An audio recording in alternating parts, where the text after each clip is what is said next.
नमस्कार दोस्तों, स्वागत है आपका हमारे यूट्यूब चैनल में। मैं ऑफिस से आते हुए गुलाब के गजरे लेकर आया था। सोचा था कि ये गजरे अवनी को दूंगा और उसे वह मोहब्बत भी दूंगा जिसकी वह हकदार है। मेरे पास मेन गेट की चाबी थी। मैं जब घर में दाखिल हुआ, मेरे कानों में अवनी और रिया के हंसने की आवाज़ आ रही थी। मैं जान गया था कि मेरी बेटी रिया अवनी के साथ बैठी गपशप लगा रही होगी। ऐसा ही होता था, जब वह दोनों साथ होती तो घर में रौनक सी लग जाती थी। मेरे घर की खुशी उन दोनों से ही थी। मैं बहुत धीरे से उनके कमरे तक पहुंचा था, लेकिन जो बातें उनके दरमियान हो रही थी वह सुनकर तो मेरी रूह कांप गई थी। मेरे हाथ से गजरे छूटकर ज़मीन पर गिर गए थे, जो मैं अवनी के लिए लाया था। उनकी बातों को सुनकर तो मैं पत्थर का हो गया था। मेरी बेटी 10 साल की थी जब मेरी पत्नी मेघा का देहांत हो गया था। मैंने दूसरी शादी नहीं की थी। अपनी बेटी को माँ बाप दोनों का प्यार दिया था, लेकिन फिर भी वह चुपचाप सी रहती थी। उसकी वजह थी कि मैं उसे पूरा वक्त नहीं दे पाता था। जाहिर है, मैं दिन भर काम पर होता था। हालांकि मैंने घर पर एक नौकरानी रखी थी जो सुबह से शाम तक काम करती थी, और जब मैं घर आ जाता तो वह अपने घर चली जाती थी। बाकी वक्त मैं रिया को देने की कोशिश करता था। उससे उसकी स्कूल की रूटीन पूछता था, उसके टीचर और उसकी सहेलियों के बारे में बात करता था, लेकिन वह खुलकर बात नहीं करती थी, बस सवाल का जवाब ही देती थी। मैंने महसूस किया था कि मेरी बेटी रिया उदास रहती है जब तक कि उसकी ज़िंदगी में अवनी नहीं आ गई थी। अवनी हमारे पड़ोस में कुछ साल पहले ही आई थी और पढ़ती भी मेरी बेटी के स्कूल में थी। 8वीं क्लास से ही उनकी दोस्ती हो गई थी, और अब मेरी रिया हर वक्त अवनी के घर पर रहती थी या फिर वो हमारे घर आ जाती थी। अवनी के माँ बाप मर चुके थे।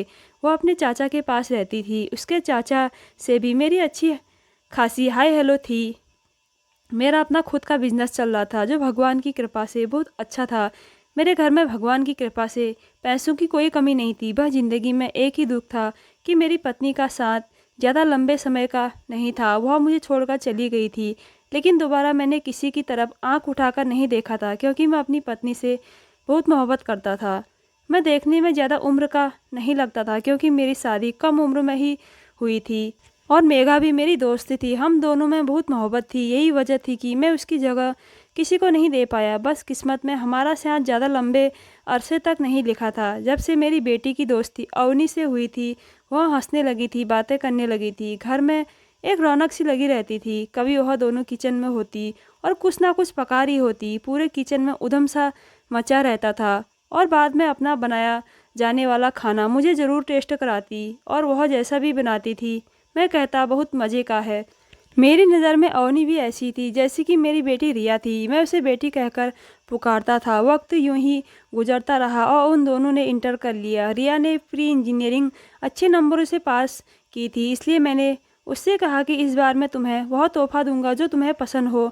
अब मुझे बताओ तुम्हें क्या चाहिए। लेकिन जो चीज़ रिया ने मुझसे मांगी वह सुनकर मेरे होश उड़ गए। रिया ने मुझे कहा कि पापा आप अवनी से शादी कर लें। यह सुनकर तो मेरा दिमाग चकरा कर रह गया। रिया ने यह क्या कह दिया था।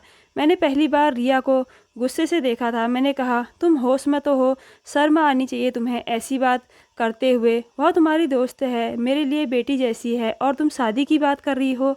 वह कहने लगी वो मेरी बहुत अच्छी दोस्त है, उससे मेरी बहुत दोस्ती है पापा, मैं उसके बगैर नहीं रह सकती। आप प्लीज़ उससे शादी कर लो, मुझे अवनी चाहिए। मैं उसकी बात सुनकर गुस्से में आ गया। मैंने कहा कि वह कोई चीज़ नहीं है जो मैं तुम्हें दे दूं। एक जीती जागती इंसान है, और मुझे वह तुम्हारी ही तरह प्यारी है। मैं किसी कीमत पर यह कदम नहीं उठाऊंगा जो मुझे अवनी के सामने, उसके चाचा के सामने शर्मिंदा कर दे। रिया तुम सोच भी कैसे सकती हो। मेरा तो यह सब सुनकर ही दिमाग चकरा रहा है कि वह बच्ची मेरे बारे में क्या सोचेगी। हालांकि मैंने तो कभी उसमें और तुम में कोई फ़र्क तक नहीं समझा। तुम्हारी तरह अवनी को भी अपनी बेटी समझता हूँ। खबरदार, जो तुमने दोबारा मुझसे इस किस्म की बात की तो। मैंने आज तक रिया को कभी नहीं डांटा था, लेकिन आज तो उसकी बात ऐसी थी कि मेरा बोलने का अंदाज सख्त हो गया, क्योंकि मेरा दिमाग इस बात को स्वीकार ही नहीं कर रहा था कि वह कैसे यह सब सोच सकती थी। मेरे सख्त शब्दों को सुनकर रिया रोते हुए मेरे पास से उठकर चली गई। मुझे लगा कि खुद ही समझ जाएगी, लेकिन मैं इस बात को बिल्कुल ही भुला चुका होता। लेकिन रिया ने तो हद ही कर दी। खाना पीना त्याग दिया और निढाल से अपने कमरे में लेटी रहती थी। मैं वजह पूछता तो कहती कि आप अवनी से शादी पर राजी हो जाएं। मैं कैसे उसके कहने पर किसी बच्ची की ज़िंदगी ख़राब कर सकता था। मैंने रिया को बहुत समझाने की कोशिश की, यह सब पागलपंती की बात है, लेकिन वह मेरी बात सुनने को तैयार ही ना थी। वह 2 दिन तक भूखी रही, तीसरे दिन कमज़ोरी से बेहोश हो गई। मैं अब उसके सामने खुद को बेबस महसूस करने लगा था। मैं उसकी बात मान भी लेता तो अवनी के चाचा यह सुनते ही उसे हमारे घर भेजना ही छोड़ देते। बेहोशी में भी रिया अवनी का ही नाम ले रही थी, लेकिन अभी तक मैंने इस बात की खबर अवनी को नहीं दी थी। लेकिन अब मैं खुद को बेबस महसूस कर रहा था। बेहोशी में भी रिया अवनी का ही नाम ले रही थी। 3 दिन में मेरी बेटी का चेहरा मुरझा के रह गया था। मजबूर होकर और रिया की हालत देखकर मैंने अवनी को कॉल की। रिया बीमार है। यह सुनते ही अवनी फ़ौरन से हॉस्पिटल के कमरे में पहुंच गई और सीधा रिया के पास आकर खड़ी हो गई। कहने लगे, रिया तुम्हें क्या हो गया है? अवनी रिया के लिए बेतहाशा परेशान थी, फिक्रमंद थी। रिया ने भी अवनी की आवाज़ सुनकर ही अपनी आंखें खोली थी और अवनी को सामने देखकर वो रोने लगी। कहने लगी, मेरे पापा को मुझसे प्यार नहीं है, मेरी इतनी सी बात नहीं मान सकते। मैंने पापा से कहा था कि तुमसे शादी कर ले, लेकिन उन्होंने साफ इनकार कर दिया। वो मेरी इतनी सी बात नहीं मान सकते। मुझे नहीं मालूम था कि रिया अवनी के सामने यह बात कह देगी। वो क्या सोच रही होगी वह मेरे बारे में, ये रिया भी ना जाने किस किस्म की लड़की है। मैं कमरे से फ़ौरन बाहर निकल गया और बाहर जाकर खड़ा हो गया। मैं कैसे अवनी से नज़रें मिला सकता था? मेरी बेटी ने तो मुझे अवनी के सामने शर्मिंदा करके रख दिया था। मैंने जेब से सिगरेट निकाली और जलाकर पीने लगा। मैं सिगरेट का आदी तो नहीं था, लेकिन जो परेशानी मुझे मेरी बेटी ने दी थी, मैं फिक्रमंदी से सिगरेट पीने लगा था। कुछ देर बाद अवनी बाहर आ गई। मैं कमरे से बाहर ही खड़ा था। उससे नज़रों का टकराव होते ही मैंने नज़रें झुका ली। कुछ ना करके भी मैं खुद को मुजरिम समझ रहा था। वह मेरे पास आई और कहने लगी, मुझसे शादी कर लो विशाल। यह सुनकर तो मेरे होश गुम हो गए। मुझसे अंकल अंकल कहने वाली लड़की आज मेरा नाम लेकर कह रही थी कि विशाल मुझसे शादी कर लो। मैं हक्का बक्का सा खड़ा था। मुझे लगा शायद रिया ने उसे इमोशनल ब्लैकमेल किया है, जैसे कि वह काफ़ी दिन से मुझे कर रही थी। मैंने कहा, तुम रिया की बातों को दिल पर मत लो, वो बेवकूफ़ है। वह मैंने कभी भी तुम्हें इस नज़र से नहीं देखा और ना ही कभी देख सकता हूँ। तुम मेरी बेटी की दोस्त हो, मुझे बिल्कुल रिया की तरह प्यारी हो। रिया जज्बाती है, उसे इन बातों की समझ नहीं है, लेकिन प्लीज़ उसकी बात का बुरा मत मानना। वह तुमसे मोहब्बत करती है और इसी मोहब्बत में फिजूल सी बात लेकर बैठ गई है, इसलिए तुमसे यह सब कह गई। लेकिन तुम बेफिक्र रहो, मैं उसे समझा दूंगा। लेकिन वह कहने लगी कि यह सिर्फ रिया की ही नहीं, मेरी भी ख्वाहिश है। अवनी की इस बात ने तो मुझे हैरान कर दिया था। मैं उसे बड़ी हैरत और अविश्वास से देख रहा था। मुझे लगा मेरे पास बोलने के लिए शब्द ही ख़त्म हो गए हैं। मैं यह क्या सुन रहा था और किससे सुन रहा था? मेरी तो बोलती ही बंद हो गई थी। मुझे उस पर अफसोस भी हो रहा था और गुस्सा भी आ रहा था। वह लड़की मेरे बारे में कैसे यह सब सोच सकती है? मैं उसके बाप की उम्र का हूँ।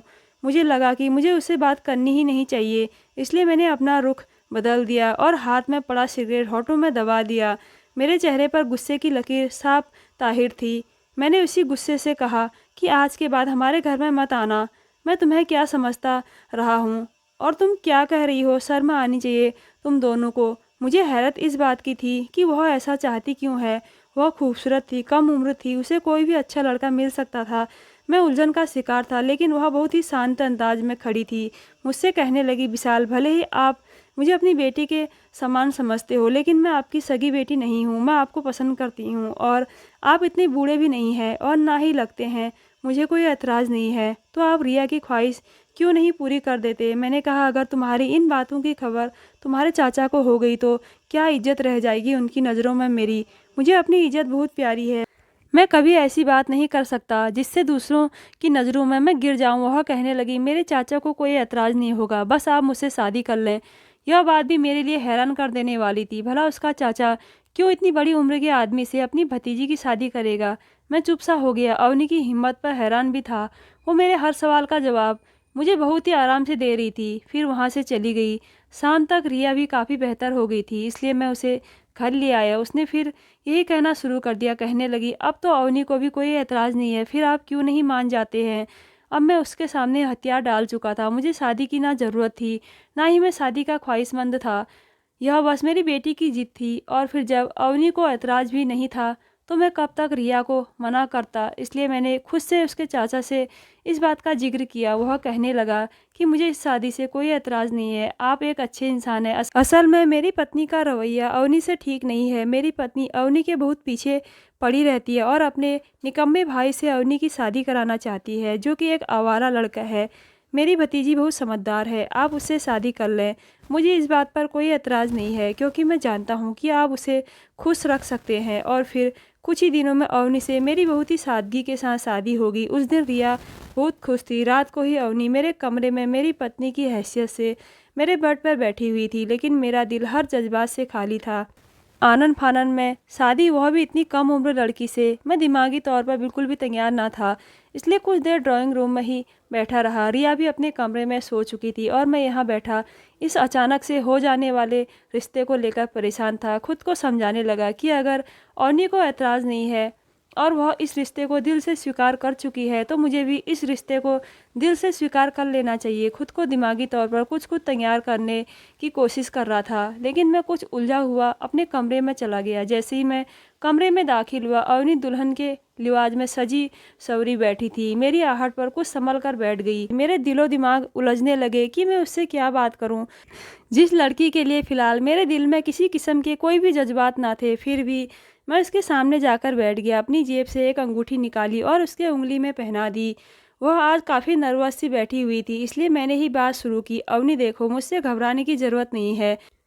तुम्हें मैं फ़िलहाल दिल और दिमागी तौर पर इस रिश्ते को बिल्कुल भी स्वीकार नहीं कर पा रहा, इसलिए मुझे वक्त चाहिए। इसलिए तुम चाहो तो आराम से इस कमरे में सो जाओ और चाहो तो रिया के पास चली जाओ। मुझे लगा वह शायद इस बात पर ऐतराज़ करेगी, क्योंकि हर लड़की की शादी को लेकर और ख़ासकर शादी की पहली रात को लेकर बहुत सारे सपने होते हैं।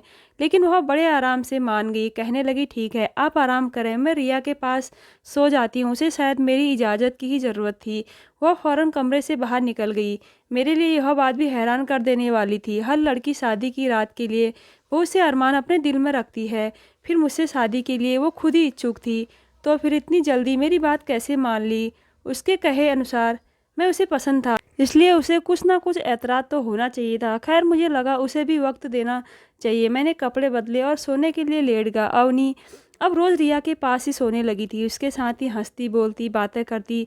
मैं रोज़ उन्हें जब कॉलेज छोड़ने जाता तो वह मेरे फ्रंट सीट पर बैठ जाती और रिया को तंग करते हुए कहती कि अब मेरा यहाँ बैठने का हक है, क्योंकि शादी से पहले रिया मेरे साथ फ्रंट सीट पर बैठती थी। अवनी की बात पर रिया खिलखिलाकर हंस पड़ती थी। शादी को 1 महीना हो चुका था। अवनी अब तक रिया के पास ही सोती थी। मुझे भी इस बात से कोई मतलब नहीं था, क्योंकि अवनी के लिए मेरे दिल में कोई जज्बात नहीं थे, तो मुझे कोई फ़र्क नहीं पड़ता था कि वह कहाँ सोती है। लेकिन एक रात जो कुछ मेरे और अवनी के बीच हुआ, उसने मेरे 14 तख्त रोशन कर दिए थे। उस रात मैं अपने कमरे में कोई किताब पढ़ रहा था कि अवनी मेरे कमरे में आ गई। मैं अपने कमरे का दरवाज़ा लॉक नहीं रखता था।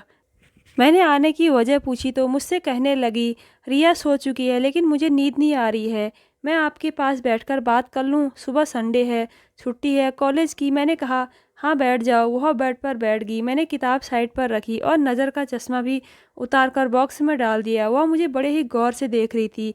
मेरी नज़र जब उस पर पड़ी तब भी वह मुझे ही देख रही थी। अचानक ही मेरे चेहरे पर मुस्कुराहट सी सज गई।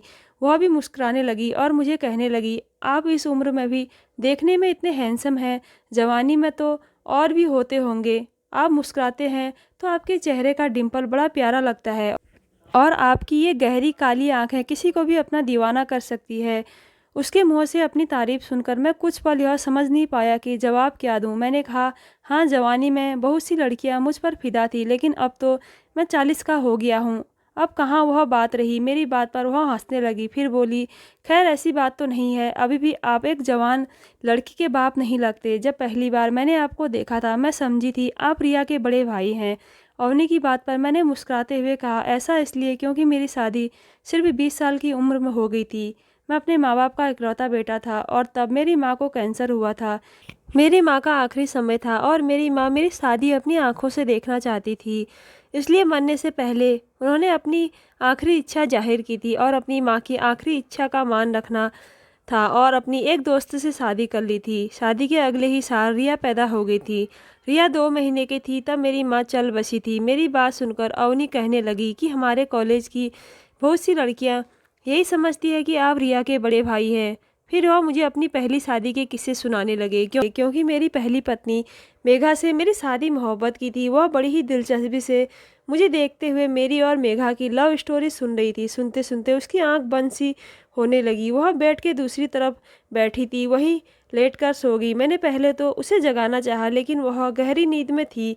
मैंने उस पर कंबल डाल दिया। मैं खुद भी सोने के लिए लेट गया। थोड़ी ही देर में मेरे दिल की धड़कनें नई लय से धड़क उठी।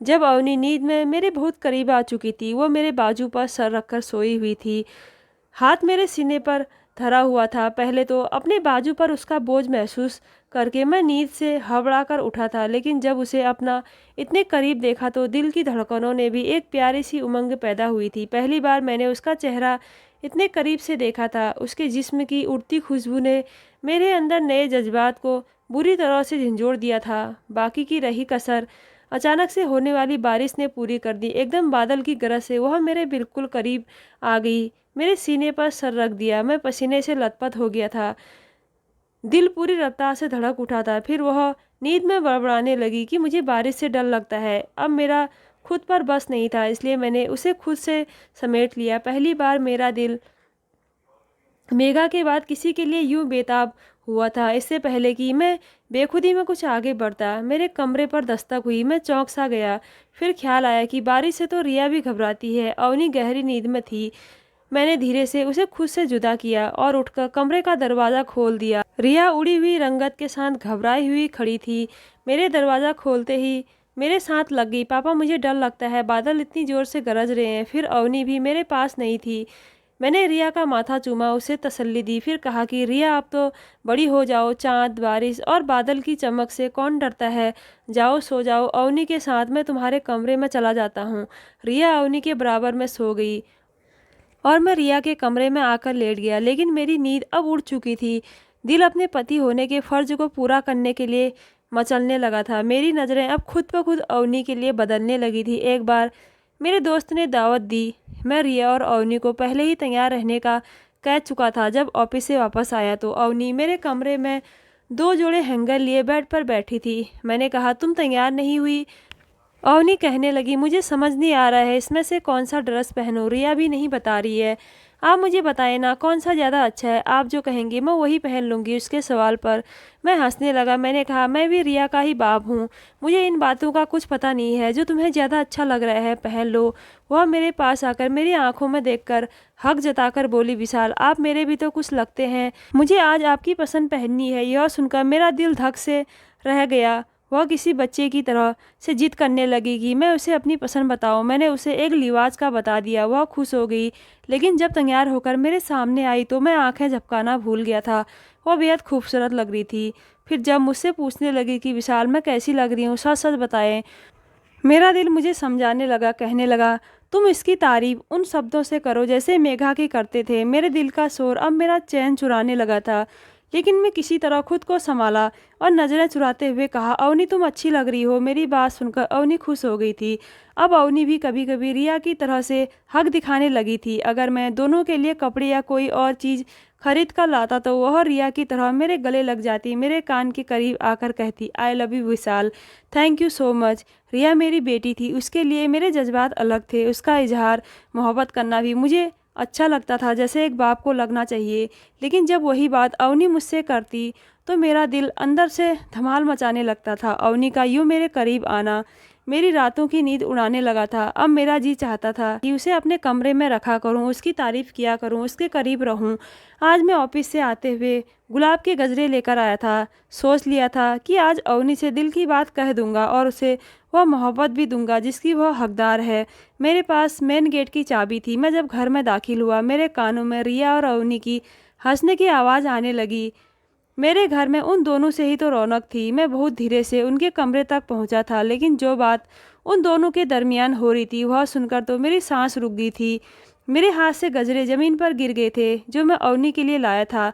मैं तो यह बात सुनकर पत्थर का हो गया था। यह क्या खेल खेला था उन दोनों ने मिलकर मेरे साथ। मरे मरे कदमों से मैं अपने कमरे में वापस लौट कर आया था। पहली बार ड्रेसिंग के आईने पर नज़र पड़ते ही अपनी उम्र बहुत बड़ी सी लगने लगी थी। लग रहा था कि 40 के बजाय 80 का हो चुका हूँ।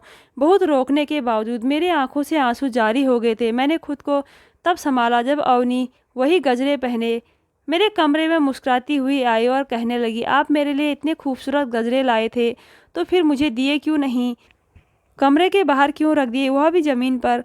वो मेरे पास आने लगी लेकिन मैं पीछे हट गया। मैंने कहा, खाना गर्म करो, मुझे भूख लगी है।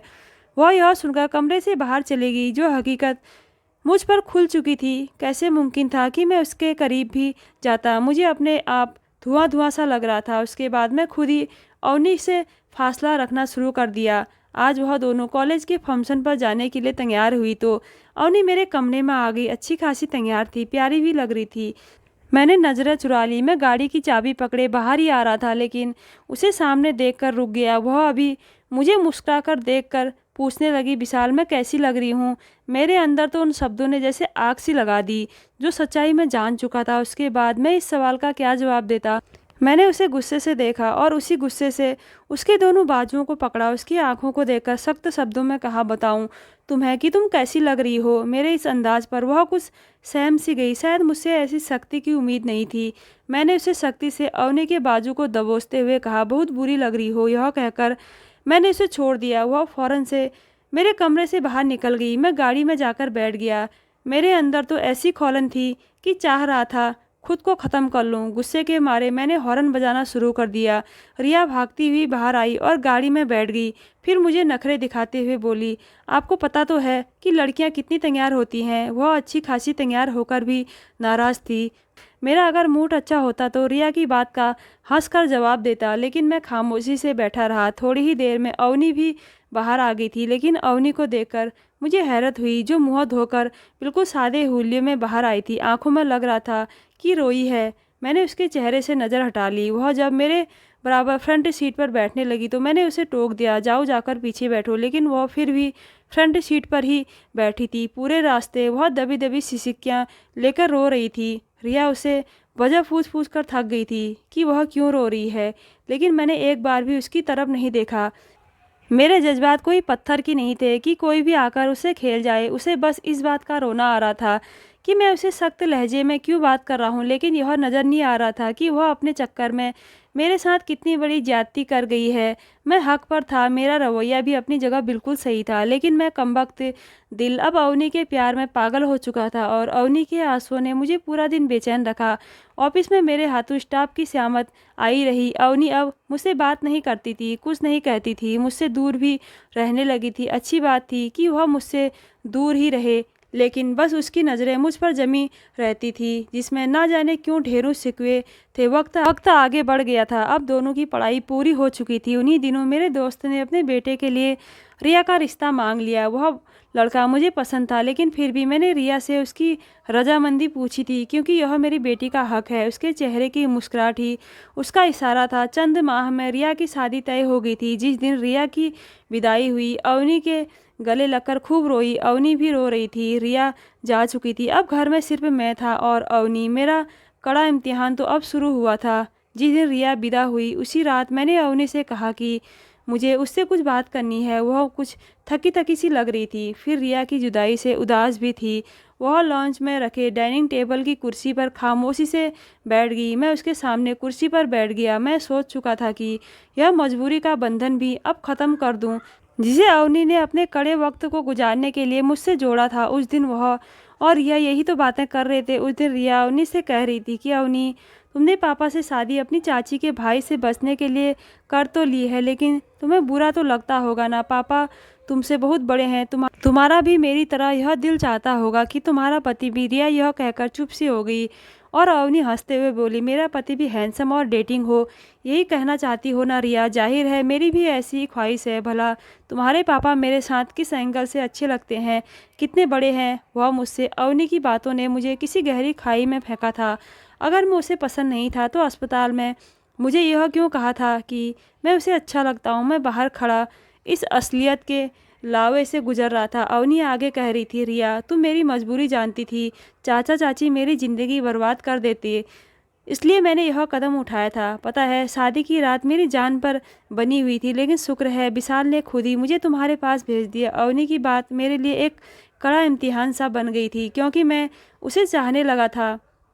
वह ना भी भेजते तो मैं तुम्हें लेने आ जाती। हमारा तो यही प्लान था कि तुम पापा से सिर्फ कागजी रिश्ता ही जोड़ोगी और पढ़ाई ख़त्म होते ही अपने हम उम्र लड़के से शादी कर लोगी। लेकिन सोचने की बात यह है कि तुम शादी करोगी किससे? क्या कोई तुम्हारी नज़र में है? पापा की फिक्र मत करो, मैं उन्हें कह दूंगी कि वह तुम्हें छोड़ दे, वह मेरी बात नहीं टालेंगे। रिया ने दोस्ती के खातिर मुझे कड़े इम्तिहान में डाल दिया था, मेरे जज्बातों का मजाक बनाया था। अवनी के अलग जुल्मे ने मुझे कहीं का नहीं छोड़ा था। कहने लगी, हाँ है एक बहुत ही हैंडसम सा लड़का, बहुत प्यार करती हूँ मैं उससे। यह सुनकर मेरा अपना आपा धुआं धुआं सा हो गया था। लेकिन रिया ने ज़रूर उसे बेताबी से पूछा था, अच्छा तुमने पहले मुझे कभी नहीं बताया, बताओ कौन है वह? रिया ने बेचैनी से पूछा था, लेकिन वह टाल गई। अभी नहीं, वक्त आने पर बताऊंगी। मैं वहीं से पलट आया था। उसी वक्त सोच लिया था कि अवनी को रिया की शादी के बाद उसके फैसले पर आज़ाद छोड़ दूंगा, इसलिए बात खुद ही उसे शुरू की थी। तुम्हारी पढ़ाई भी पूरी हो चुकी है, इसलिए मैं चाहता हूँ कि तुम जिस लड़के को पसंद करती हो उससे कहो कि मुझे आकर मिले, मैं तुम्हारी उससे शादी करवाना चाहता हूँ। मेरी बात सुनकर वह चौंक से गई। आप यह क्या कह रहे हैं? वह हैरान थी। मैंने कहा, तुम्हें और किसी ड्रामेबाजी की ज़रूरत नहीं है। मैं तुम्हारी और रिया की बातें सुन चुका हूँ। जाहिर है तुम्हारी भी अपनी एक ज़िंदगी है, लेकिन मुझे बस तुमसे एक गिला है। तुम अगर मुझसे सच भी कह देती कि तुमने मुझसे शादी किस मकसद के लिए की है, मैं तब भी इनकार नहीं करता। तुम्हें सहारा चाहिए था, मैं वो सहारा तुम्हें ज़रूर देता, लेकिन जो खेल तुमने और रिया ने मेरे साथ खेला वह गलत था। जब तुम्हें कोई और पसंद था तो मुझे यह क्यों कहा कि मैं तुम्हें अच्छा लगता हूँ, तुम मुझसे शादी के लिए राज़ी हो? मैं बहुत उदासी से बात कर रहा था, बड़े दर्द से गुजर रहा था, क्योंकि वह मेरे दिल की महबूबा बन चुकी थी। वह चुप थी, बस एक तक मुझे देखे जा रही थी। शायद अपने रवैये पर शर्मिंदा थी। मैं तुम्हें तलाक दे दूंगा जब भी तुम चाहो। अब तुम जल्दी से जल्द उस लड़के को बुलाओ और तुम्हें पसंद है, ताकि मैं तुम्हारा रिश्ता भी तय कर दूं। अब तुम्हारे साथ एक घर में एक ही छत के नीचे मैं नहीं रहना चाहता। यह कहकर मैं अपने कमरे में चला गया। यह फैसला मेरे लिए तब इतना मुश्किल ना होता अगर अवनी और रिया मुझे सच कहती, लेकिन जो ड्रामा उन्होंने रचाया था, मेरे जज्बात बुरी तरह से चकनाचूर हुए थे। मेरी आंखों से नींद कोसों दूर थी, लेकिन मैं बेड पर लेट गया। तभी बड़ी जोर से दरवाज़ा खटका। मैं चौंक सा गया। उठकर दरवाज़ा खोला, अवनी थी, लेकिन इस वक्त क्यों आई थी? मैंने कहा, तुम अपने कमरे में चली जाओ, मैं इस वक्त तुमसे बात नहीं करना चाहता। मैं किस दर्द से गुजर रहा था मैं ही जानता था। मैं नहीं चाहता था कि अवनी के साथ सख्त रवैया अपनाऊं, लेकिन वह भी शायद रो रही थी। कहने लगी, अगर आपने दरवाज़ा नहीं खोला तो मेरा मरा हुआ मुंह देखोगे। अवनी की बात सुनकर मेरी जान लबों पर आई थी। उस बेवकूफ़ लड़की पर मुझे गुस्सा आने लगा था। मैंने उठकर दरवाज़ा खोला। वह अभी इसी ड्रेस में थी जो रिया की शादी पर पहना था, वैसे ही तैयार भी थी, बस रोने के कारण काजल फैला हुआ था। उस वक्त वह भी उसका हुस्न बढ़ा रहा था। मैंने नज़रें फेर ली। वह अंदर आ गई और मुझसे पूछने लगी, कैसी लग रही हूँ मैं? मैंने अवनी की बात पर बड़ी हैरत से देखा। यह कैसा बेहुदा सवाल था। वह मेरे बिल्कुल करीब आ गई। कुछ पूछा है आपसे? मैं आपको कैसी लग रही हूँ? और यह कहकर वह अचानक ही मेरे सीने से लगकर रोने लगी। मैं तो अपनी जगह पत्थर का हो गया था। अवनी मेरे सीने से लगी हुई थी और सिसकते हुए कह रही थी, आपने आधी अधूरी बातें सुनी विशाल, और खुद से कुछ भी सोच लिया। मेरे लिए तुम एक खूबसूरत नौजवान लड़का हो। यह रिया की सोच थी। मैं कई बार उससे कह चुकी थी कि तुम्हारे पापा मेरे आइडियल हैं, मुझे उनकी पर्सनालिटी बहुत अच्छी लगती है, लेकिन रिया उम्र का फ़र्क मेरे सामने रख देती थी। उसे लगता था मैंने चाची के भाई से बचने के लिए मजबूरन आपसे शादी की है, इसलिए मैं रिया को वही जवाब दे रही थी जो वह सुनना चाहती थी, क्योंकि मैं उसे यकीन दिला दिलाकर थक गई थी कि मैंने आपको दिल से कबूल किया है। हाँ, यह सच है कि शादी की रात में बहुत नर्वस थी, और वह हर लड़की होती है, लेकिन उसके बाद मैं सचमुच आपसे मोहब्बत करने लगी थी। मेरी ख्वाहिश थी कि आप मुझे देखें, मेरी तारीफ़ करें, मुझसे बातें करें, लेकिन आप मुझे लापरवाही से रखते थे। इसलिए मैंने खुद से आपकी तरफ कदम बढ़ाया था।